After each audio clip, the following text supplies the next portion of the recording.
Desember 1986. 11 ekor kuda turun dari pesawat kargo ke sebuah gurun yang begitu tandus hingga para peternak setempat sudah berhenti menyebutnya tanah. Mereka menyebutnya tempat di mana tidak ada yang tumbuh, tidak ada rumput, tidak ada air. Musim dingin yang bisa mencapai 40 derajat di bawah nol. Tiongkok baru saja menghabiskan jutaan dolar untuk menerbangkan hewan-hewan yang lahir di kebun binatang ini ke separuh penjuru dunia hanya untuk melepaskan mereka di sini. Dan hampir semua ekolog terkemuka di dunia menyebutnya sebagai vonis mati. Sebuah kru BBC terbang ke sana untuk merekam pelepas liaran itu. Mereka mengemas perlengkapan dan pergi setelah 2 hari, yakin bahwa mereka sedang menyaksikan bencana yang terjadi secara langsung. Apa yang dilakukan ke-11 kuda itu selanjutnya? Tidak ada seorang pun yang percaya hal itu mungkin terjadi. Proyek ini merupakan bagian dari upaya panjang selama 1/4 abad yang dimulai ketika 4 ekor kuda liar dibawa ke kebun binatang dengan tujuan akhirnya dikembalikan ke alam liar. 11 ekor kuda melawan gurun yang mati. Karena ini bukan kuda-kuda biasa, mereka adalah kuda Przewalski.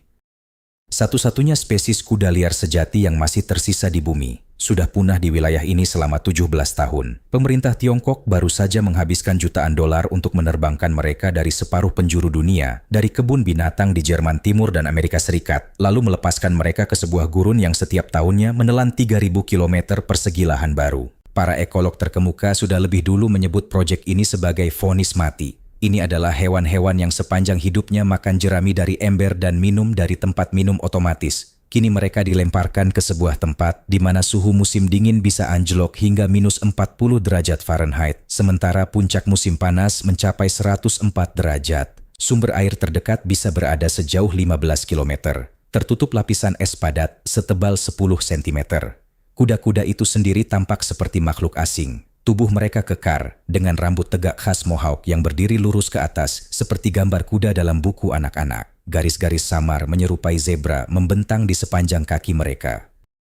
Mereka terlihat lebih mirip lukisan gua yang digoreskan nenek moyang kita di dinding batu 40.000 tahun lalu daripada hewan masa kini. Inilah kuda Przewalski, satu-satunya spesies kuda liar yang masih ada di muka bumi. Para ahli bertahan hidup di gurun memperkirakan peluang mereka melewati musim dingin pertama hanya sekitar 15%.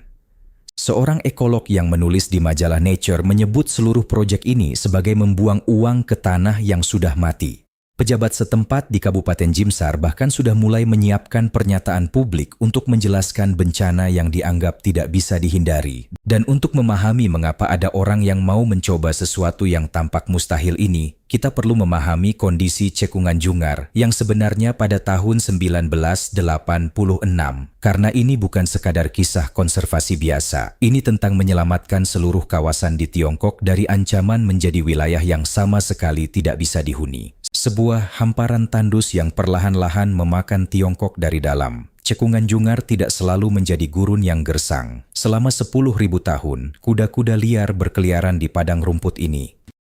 Seluruh ekosistem telah berkembang mengikuti ritme derap kaki mereka. Lalu pada tahun 1969, mereka lenyap. Bukan perlahan-lahan, tapi seketika dan tuntas. Penampakan terakhir yang terkonfirmasi dicatat oleh tim survei geologi Soviet. Hanya beberapa jejak kaki di lumpur yang sudah mengering dan segenggam rambut berwarna coklat muda yang tersangkut di rerumputan gurun. Setelah itu, keheningan. Dan inilah bagian yang tidak diprediksi siapapun. Apa yang terjadi setelahnya adalah keruntuhan ekologis dengan skala yang mengejutkan, bahkan ilmuwan paling pesimis sekalipun. Tanpa hentakan kaki kuda yang mengolah permukaan tanah, lapisan tanah mengeras menjadi sesuatu yang oleh para peneliti mulai disebut beton biologis. Hujan masih turun di wilayah itu, sekitar 10 hingga 15 cm setiap tahun. Namun alih-alih meresap ke dalam tanah, air mengalir deras di atas permukaan yang tidak dapat ditembus itu, lalu menguap hanya dalam beberapa jam. Benih-benih tidak mampu menembus permukaan untuk berkecambah.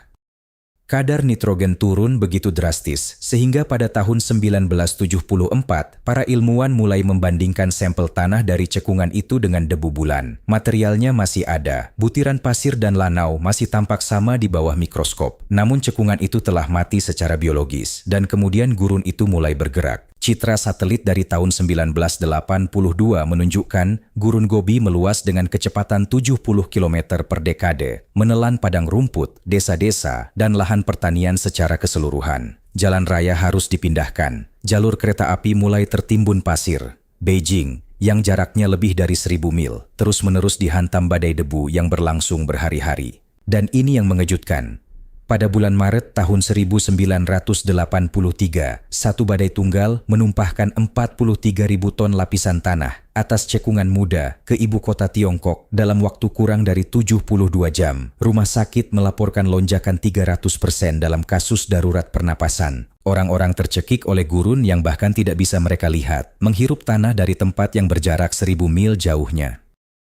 Maka, Tiongkok mencoba segala cara. Proyek Tembok Hijau Besar yang diluncurkan pada tahun 1978 bertujuan menanam penghalang hutan sepanjang 4.500 km di sepanjang perbatasan utara negeri itu. Tapi ada persoalannya, pohon-pohon itu membutuhkan air jauh lebih banyak daripada yang bisa disediakan gurun. Lapisan air tanah yang telah stabil selama berabad-abad turun hingga 12 meter di beberapa wilayah. Pohon-pohon itu sendiri yang ditanam berbaris rapi bak prajurit mulai mati dari bawah karena akar-akarnya gagal menjangkau air yang terus merosot. Seluruh desa terpaksa dipindahkan ketika sumur mereka mengering. Para insinyur mencoba kisi-kisi penahan pasir yang terbuat dari jerami. Mereka mencoba menanam semak tahan kekeringan. Tidak ada yang berhasil menahan laju gurun. Pada tahun 1985, situasinya telah menjadi krisis yang benar-benar nyata. Produktivitas pertanian di Provinsi Xinjiang telah anjlok sebesar 34%. Gurun terus mendekati Beijing lebih cepat setiap tahunnya. Model komputer memperkirakan bahwa dengan laju yang ada, ibu kota Tiongkok itu sendiri akan nyaris tidak bisa dihuni pada tahun 2050. Dan itulah bencana yang sedang ditatap oleh sekelompok kecil ahli ekologi Tiongkok yang dipimpin seorang peneliti bernama Yong Jianming ketika mereka memasuki rapat pemerintah pada tahun 1985 dan mengusulkan sesuatu yang terdengar seperti khayalan belaka. Yong berdiri di hadapan para pejabat yang telah menghabiskan 2 dekade menyaksikan pohon demi pohon mati, menyaksikan sumur-sumur mengering, menyaksikan debu melahap ibu kota mereka. Dan ia meminta mereka untuk berhenti. Hentikan perlawanan terhadap gurun dengan buldoser dan ladang pohon. Kembalikan hewan yang telah menjaga tempat ini tetap hidup sejak zaman es terakhir. Kembalikan kuda liar. Ruangan itu, berdasarkan semua kesaksian, tidak menyambut gagasan ini dengan hangat. Namun angka-angkanya begitu buruk, kegagalannya begitu menyeluruh, sehingga dalam hitungan bulan rencananya disetujui, yang menyisakan tepat satu pertanyaan menggantung di udara. Bagaimana hewan yang lahir di kebun binatang dan diberi makan oleh manusia selama 3 generasi bisa bertahan di tempat yang bahkan melahap kota? Kuda liar sejati, kuda Przewalski bukan sekadar kuda biasa. Lihat DNA-nya dan kamu akan menemukan 66 kromosom, bukan 64 seperti yang dimiliki setiap kuda peliharaan. Ia satu-satunya spesies kuda di bumi yang tidak pernah dijinakkan, tidak pernah ditaklukkan, tidak pernah dikendalikan manusia. Sementara manusia mengembangbiakkan kuda Arab untuk kecepatan dan kuda Clydesdale untuk tenaga. Kuda Przewalski tetap persis seperti saat leluhur kita melukis mereka di dinding gua di masa silam yang jauh. Mereka adalah jendela hidup menuju zaman es. Kuda Przewalski secara genetik berbeda dan merupakan satu-satunya subspesies kuda liar sejati. Tapi inilah bagian yang mencengangkan. Pada tahun 1985, jendela itu hampir tertutup sepenuhnya. Hanya sekitar 900 ekor hewan ini yang masih ada dimanapun di planet ini, dan semuanya tanpa terkecuali berada di kebun binatang. Seluruh spesies ini bisa ditelusuri hingga hanya 12 hingga 14 individu yang ditangkap antara tahun 1899 dan 1903 oleh para penjelajah Rusia yang bekerja atas komisi untuk para kolektor kebun binatang Eropa. Setelah Perang Dunia Kedua, populasi global mencapai titik terendah dengan hanya 31 ekor kuda dan hanya 9 di antaranya yang mampu berkembang biak. Pada satu titik yang mengerikan, spesies ini bertahan hanya di 2 tempat di bumi, kebun binatang Munich dan kebun binatang Praha. Setiap kuda Przewalski yang hidup hari ini membawa hambatan genetik itu dalam sel-selnya, sebuah bekas luka kromosomal akibat nyaris lenyap selamanya. Kenyataan bahwa masih ada yang tersisa untuk dikirim ke Tiongkok pada tahun 1986 sudah merupakan sebuah keajaiban kecil tersendiri. Rencana Tiongkok yang disusun pada tahun 1985 dan diluncurkan pada tahun 1986 memiliki 3 fase. Pertama, mendatangkan kuda-kuda dari kebun binatang di barat dan mengaklimatisasi mereka di pusat penangkaran baru yang dibangun di Jimsar. Kedua, memindahkan mereka ke kandang semiliar yang luas, pada dasarnya mengajari hewan kebun binatang itu cara menjadi liar kembali. Ketiga, melepaskan mereka ke Cagar Alam Kameli, sebuah kawasan seluas 4.000 km persegi dengan medan yang termasuk paling ganas di seluruh Asia. Salah satu kuda pertama yang dipindahkan ke kandang Jimsar adalah seekor kuda jantan muda dengan garis putih bersih yang memanjang di wajahnya. Para penjaga memberinya nama Hong. Ingat nama itu baik-baik.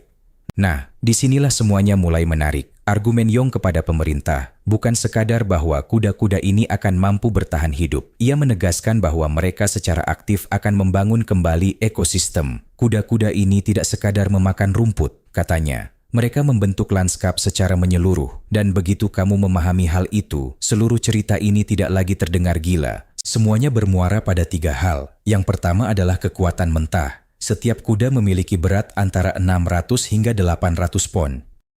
Ketika mereka berlari, kuku-kukunya menghantam tanah dengan tekanan 800 pon per inci persegi, yang berarti lebih besar dari tekanan yang dihasilkan sebuah jackhammer. Di tempat seperti cekungan yungar, di mana tanah telah mengeras menjadi semacam beton biologis. Justru inilah jenis kekuatan yang diperlukan untuk memecah lapisan keras itu dan membiarkan air kembali meresap. Namun inilah sesuatu yang tidak bisa dilakukan oleh mesin. Kuda bersifat selektif. Mereka menghindari tanaman muda yang masih rapuh. Mereka hanya menginjak tanah gundul dan vegetasi yang sudah mati. Mereka tahu perbedaannya, lalu ada cara mereka bergerak. Pelacakan GPS yang dilakukan kemudian mengungkapkan bahwa kuda-kuda Przewalski menempuh jarak sekitar 15 km sehari dalam pola yang oleh para matematikawan disebut sebagai pola fraktal. Mereka merumput dengan intens di satu titik selama berjam-jam, lalu tiba-tiba berpindah beberapa kilometer jauhnya, kemudian kembali lagi. Terlihat acak, padahal tidak. Pola ini menciptakan apa yang disebut mosaik gangguan. Rumput pendek di sini, rumput tinggi di sana, lahan terbuka di antaranya. Setiap mikrohabitat kecil itu akhirnya mendukung berbagai jenis serangga, burung, dan mamalia kecil yang berbeda-beda. Kuda-kuda itu bukan sekadar makan, mereka sedang merancang sebuah pola tambal sulam. Dan yang ketiga ini adalah bagian yang paling terdengar tidak masuk akal. Kotoran kuda ternyata bukanlah limbah, ia adalah sebuah sistem pengiriman. Analisis terhadap kotoran kuda Przewalski mengungkapkan adanya biji-bijian dari lebih dari 20 spesies tanaman yang masih dapat tumbuh. Dan perjalanan melalui sistem pencernaan kuda justru meningkatkan tingkat perkecambahan hingga 300%. Asam dalam sistem pencernaan mereka mengikis lapisan keras biji dan memecah dormansi pada biji-biji yang sebelumnya akan tetap terkunci bertahun-tahun lamanya. 1 gram kotoran mengandung hingga 7,4 bibit yang masih hidup. Itu 2 kali lipat tingkat penyebaran biji oleh sapi dan 8 kali lebih tinggi dibandingkan domba. Dan karena kuda-kuda ini menempuh 15 km setiap hari, mereka menyemai wilayah yang sangat luas, membangun koridor genetik antara populasi tanaman yang telah terisolasi selama puluhan tahun. Setiap tumpukan kotoran adalah, dalam arti yang sesungguhnya, sebuah paket benih yang telah dipupuk dan mampu menyiram dirinya sendiri. Itulah tawaran Yong, itulah teorinya. Masalahnya adalah, kuda-kuda yang hendak dilepaskan itu telah menghabiskan 3 hingga 4 generasi di balik jeruji. Saat ini terdapat 900 ekor kuda Przewalski di Tiongkok, sebuah pencapaian luar biasa bagi keragaman satwa liar. Mereka tidak tahu cara mencari air di padang gurun. Mereka tidak mengenali suara serigala sebagai ancaman. Mereka tidak pernah merasakan suhu di bawah titik beku atau di atas 32 derajat Celcius. Mereka telah kehilangan apa yang disebut para peneliti sebagai budaya bertahan hidup, perilaku yang dipelajari dan diwariskan dari induk kepada anak, yang tidak bisa digantikan oleh seberapapun kuatnya pemrograman genetik semata. Maka pertanyaan yang akan menentukan apakah Yong seorang visioner atau orang yang keliru sangatlah sederhana. Apakah 3 generasi kehidupan di kebun binatang telah mematikan naluri yang tertanam jauh dalam diri hewan-hewan ini, ataukah naluri itu masih ada di suatu tempat, sedang menunggu untuk bangkit? Sebelum kita melanjutkan, sebelum aku ceritakan apa yang terjadi saat kuda-kuda ini benar-benar menginjakkan kaki di padang gurun itu, lakukan satu hal kecil untukku. Kalau cerita ini menarik bagimu, tekan tombol subscribe dan aktifkan notifikasi. Setiap minggu kami mengupas kisah-kisah seperti ini, kisah yang mengubah cara kita memahami bagaimana dunia alam sesungguhnya bekerja. Dan bagian berikutnya dari cerita ini adalah bagian yang tak ada seorang pun yang percaya bisa terjadi. Apa yang dilakukan hewan-hewan kelahiran kebun binatang itu di musim dingin pertama mereka? Apa yang dilakukan seekor kuda jantan pada hari ke-8 setelah pelepasan? Dan angka yang akhirnya dihitung para peneliti tentang berapa nilai seekor kuda ini bagi planet kita. Tetaplah bersama saya. Bagian terbaiknya sudah mendekat. Musim dingin yang seharusnya membunuh mereka. Bulan-bulan pertama di Gimzar adalah sebuah perjuangan yang hampir membuktikan para pengkritik benar. Dalam beberapa minggu, investasi lalat bot telah menyerang 100% kawanan, dan ini bukan parasit biasa.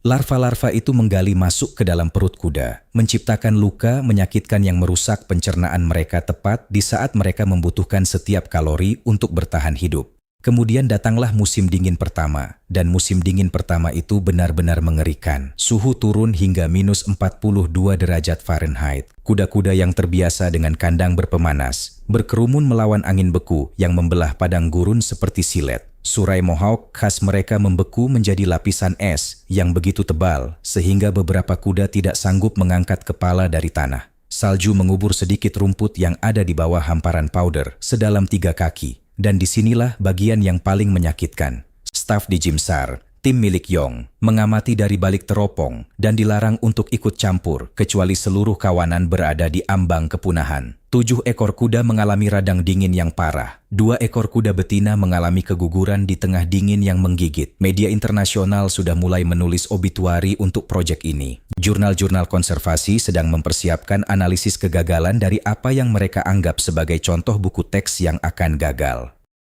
Yong sendiri, berdasarkan pengakuannya sendiri belakangan, sudah bersiap menghadapi skenario terburuk. Namun sesuatu yang lain, sesuatu yang tidak pernah direncanakan siapapun, mulai terjadi di tengah padang yang membeku itu. Para kuda jantan mulai memecah lapisan es dengan kuku mereka untuk menjangkau air di bawahnya. Perilaku yang tidak pernah diamati dalam kondisi penangkaran di kebun binatang manapun di seluruh dunia. Para kuda betina mulai membentuk formasi pelindung mengelilingi anak-anak mereka saat badai, menggunakan tubuh mereka sendiri sebagai penghalang angin, dan bergiliran berpindah posisi ketika salah satu dari mereka terlalu kedinginan. Kuda-kuda itu belajar menggali salju dengan gerakan menyapu menggunakan kaki depan mereka, menyingkap rumput yang tidak akan pernah terpikirkan oleh kuda peliharaan manapun untuk dicari. Mereka mulai membaca arah angin, mengenali lereng mana yang tersapu bersih oleh dingin dan mana yang tertimbun salju tebal. Dan itu belum seberapa. Mereka tidak sekadar bertahan hidup. Mereka sedang mengingat kembali. Bertahun-tahun kehidupan di kebun binatang tidak mampu menghapus apa yang telah tertulis dalam tulang-tulang mereka.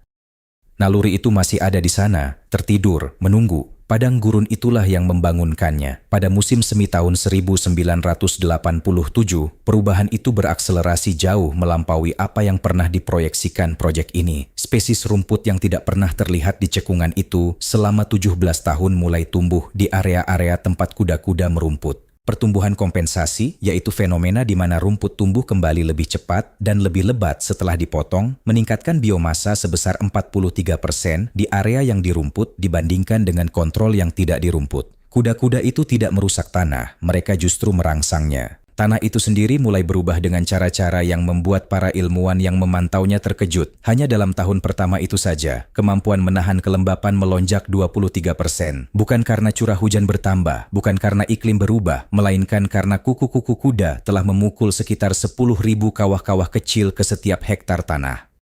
Setiap cekungan itu menjadi reservoir mini, menampung air hujan berharga, yang sebelumnya akan mengalir begitu saja di atas permukaan keras dan menguap dalam hitungan jam. Kuda-kuda itu sedang membangun kembali sistem drainase cekungan itu, satu langkah kaki demi satu langkah kaki. Tahun kedua membawa kejutan lain, kadar nitrogen melonjak 37%. Kotoran kuda tidak hanya menyuburkan tanah, ia memperkenalkan kembali bakteri usus yang telah lama hilang dari dalam tanah itu, sebuah komunitas mikroba yang menghilang bersamaan dengan lenyapnya kuda-kuda liar. Pada tahun ketiga, para ahli botani mendokumentasikan sesuatu yang seharusnya tidak mungkin terjadi. 22 spesies tanaman telah kembali muncul seolah dari ketiadaan. Benih-benih itu rupanya telah lama tersimpan dalam tanah selama hampir 2 dekade, menunggu kondisi yang tepat untuk tumbuh. Cekungan itu sebenarnya tidak pernah mati. Ia hanya sedang tidur, menunggu satu-satunya spesies yang tahu cara membangunkannya. Tapi inilah persoalannya. Selamat dari satu musim dingin bukan berarti populasi telah pulih. Kuda-kuda itu harus mampu melewatinya lagi dan lagi.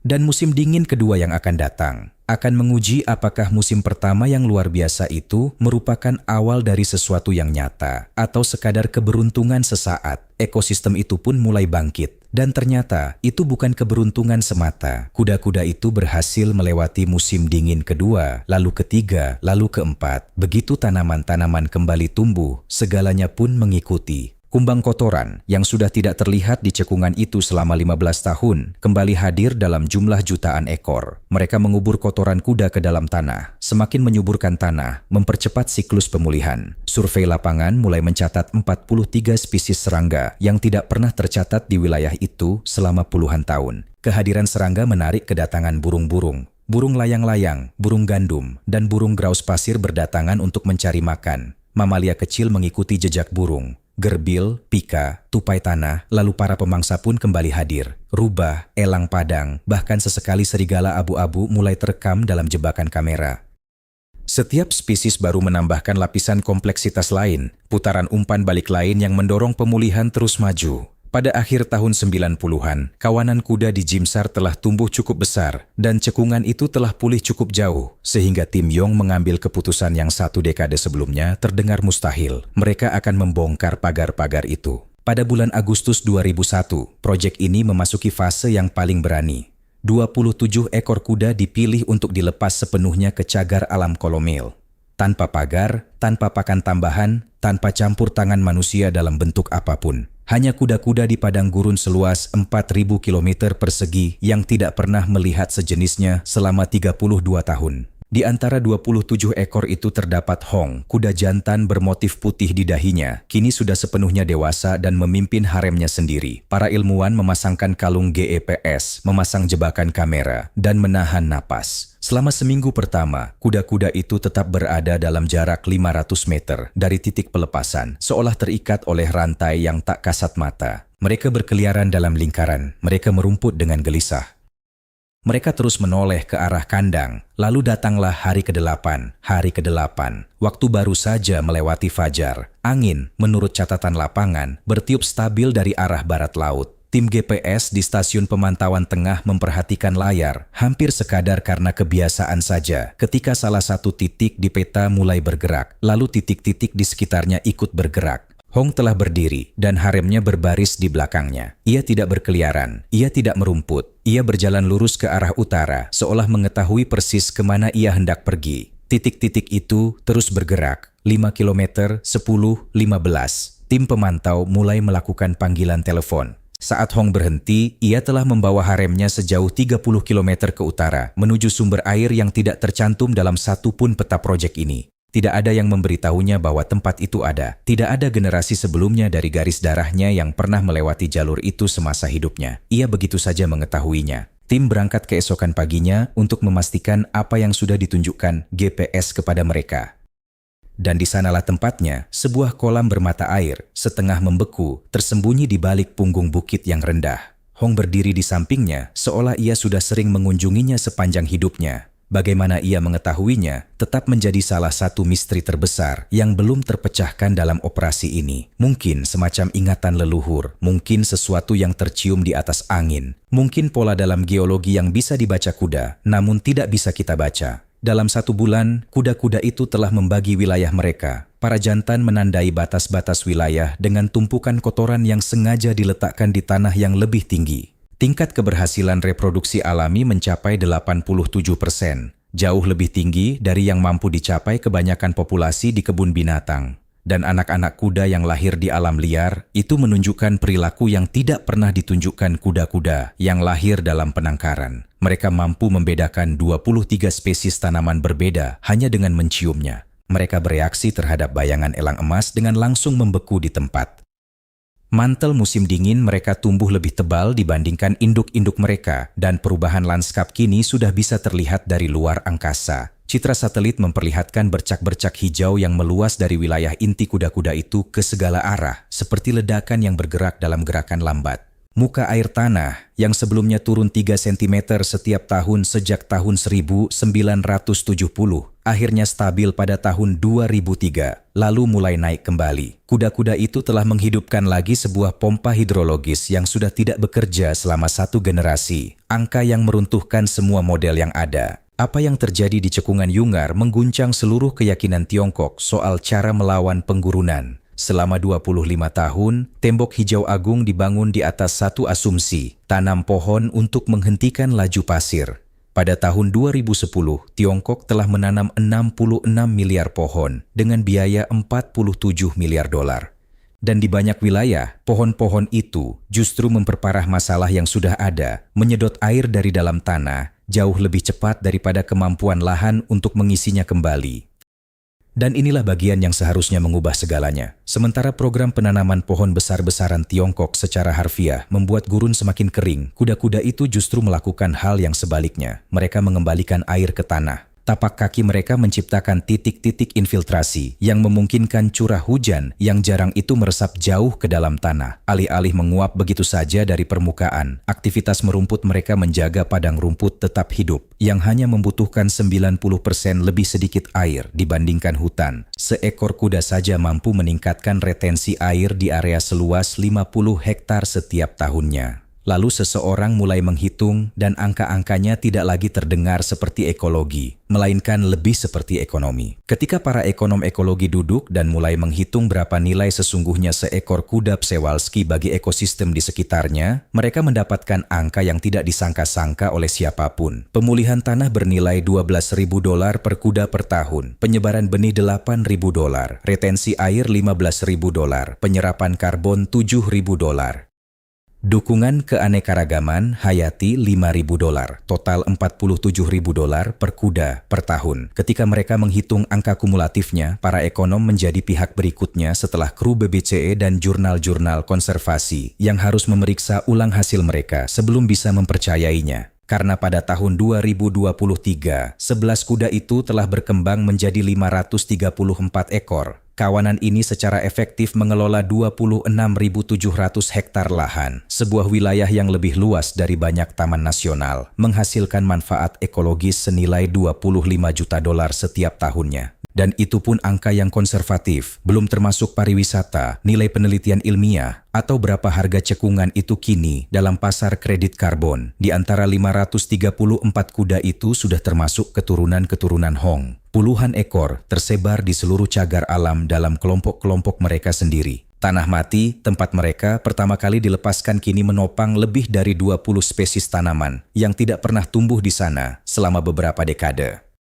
Dan gurun yang dulu meluas ribuan kilometer persegi setiap tahunnya kini mulai menyusut, mundur dengan laju 47 hektar per tahun di zona-zona tempat kuda-kuda ini berkeliaran. Model ini menyebar dengan cepat. Mongolia melepaskan kuda-kuda di Taman Nasional Hustai pada tahun 1992 dan pada tahun 2023 populasinya telah mencapai 490 ekor dengan padang rumput di sekitarnya memperlihatkan pola restorasi yang sama seperti di Xinjiang. Kazakhstan meluncurkan proyek Golden Steppe pada tahun 2024, mengangkut kuda-kuda dari Praha dan Berlin ke kawasan Kostanay. 8 tahun kemudian jumlahnya sudah lebih dari 100 ekor. Kini hampir 1.000 ekor telah dilepaskan untuk menjelajahi Asia Tengah. Rusia secara diam-diam sedang mempelajari data dari Tiongkok. Setiap proyek terus membuktikan prinsip yang sama. Kamu tidak bisa merekayasa ekosistem dari atas ke bawah dengan rancangan manusia dan beton. Kamu harus memulihkannya dari bawah ke atas dengan solusi evolusioner yang sudah teruji selama ribuan tahun. Tiongkok kini sedang memperluas cagar alam Kalamaili sejauh 350 km persegi lagi. Target resminya adalah 2.500 kuda liar pada tahun 2040. Model komputer menunjukkan bahwa populasi sebesar itu mampu memulihkan lebih dari 100.000 hektar lahan yang telah rusak, menyimpan 43.000 ton karbon setiap tahunnya, serta mendukung lebih dari 300 spesies tumbuhan dan hewan yang saat ini tidak ditemukan di tempat lain manapun di Cina. Jika mereka berhasil mewujudkannya, cekungan Yungar akan menjadi gurun pertama dalam sejarah manusia yang berhasil dibalikkan bukan dengan penanaman, bukan dengan irigasi, bukan pula dengan rekayasa, melainkan oleh tapak kuda-kuda liar. 11 ekor hewan yang turun dari pesawat kargo pada tahun 1986 itu bukan sekadar beberapa hewan yang terancam punah yang sedang dipindahkan. Mereka adalah teknologi biologis yang telah disempurnakan oleh evolusi selama ratusan ribu tahun, yang mampu merancang dan memelihara seluruh bentang alam. Kita hanya perlu mengingat kembali cara menyalakannya. Kita hanya perlu berhenti mencoba melakukan semuanya sendiri dan menyerahkannya kepada para ahli, yaitu mereka yang berkuku, untuk mengambil alih. Kuda Przewalski memaksa kita untuk menghadapi pertanyaan yang tidak nyaman. Berapa banyak bencana lingkungan yang tengah kita hadapi saat ini yang sebenarnya bisa diselesaikan dengan mengembalikan para insinyur asli yang telah kita bawa ke kepunahan, alih-alih menggelontorkan triliunan dolar untuk solusi rekayasa manusia yang ternyata tidak berhasil. Bison yang membentuk padang rumput Amerika, serigala yang menjaga hutan-hutan Eropa, gajah yang merawat sabana Afrika. Kita telah menghabiskan era modern dengan mencoba merekayasa alam, padahal alam sudah lebih dulu merancang solusinya sendiri. Kita hanya membunuhnya, lalu melupakan resepnya. Tuliskan pendapatmu di kolom komentar di bawah. Jika kamu bisa mengembalikan satu spesies insinyur ekosistem yang telah punah di mana saja di bumi untuk memulihkan lahan yang telah kita rusak, spesies mana yang akan kamu pilih dan mengapa? Aku membaca setiap komentar. Dan jika kamu ingin mendengar lebih banyak kisah tentang hewan-hewan yang secara harfiah telah membentuk ulang benua, tombol subscribe adalah klik berikutmu. Kisah berikutnya yang sedang kami garap bisa jadi adalah yang paling menakjubkan.